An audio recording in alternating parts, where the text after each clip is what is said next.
Continuamos. Y en el análisis literario correspondiente esta semana, nuestro compañero Juan Lorenzo Cimental nos presenta el libro de Juan Scheder. Este especialista y escritor detalla de una manera concienzuda la experiencia que a partir del plagio de su hijo cambió el rumbo de su vida, pero también nos narra la evolución que ha tenido este delito en el país.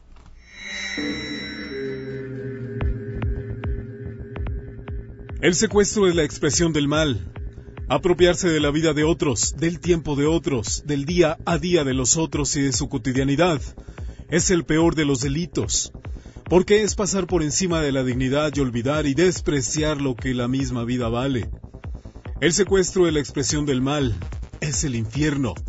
Lo es porque acaba para siempre con la paz de quien lo padece y de aquellos que están a su alrededor, secuestrados también de por vida. Para la víctima y los suyos, la vida nunca será la de antes. Julio Scherer García conoce del tema.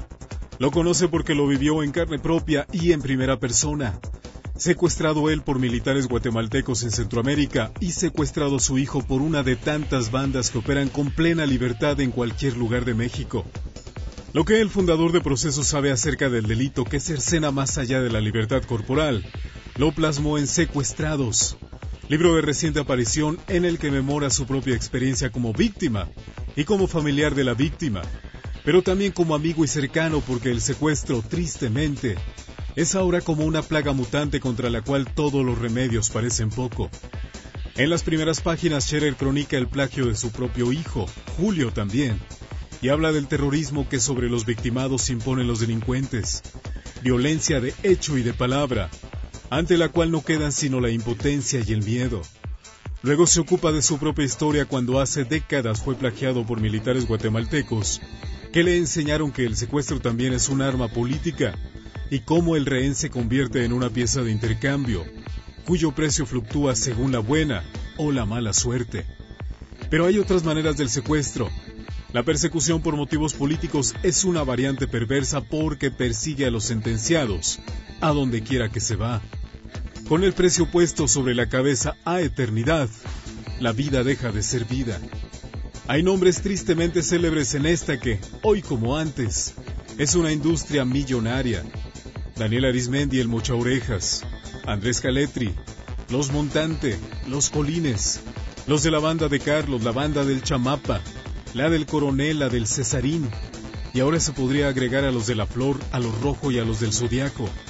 Pero hay otros, muchos, para los que ni siquiera existe un nombre porque el secuestro se acompaña de un elemento que lo mantiene con vida, la impunidad.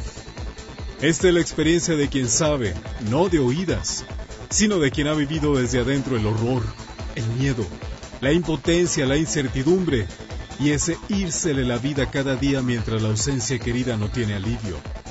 El secuestro es la expresión del mal, el antes y el después, cuando la vida deja de ser la de uno y se convierte en el grillete que acompaña, que no cede, que cuando se sufre en primera persona, siempre va a estar ahí.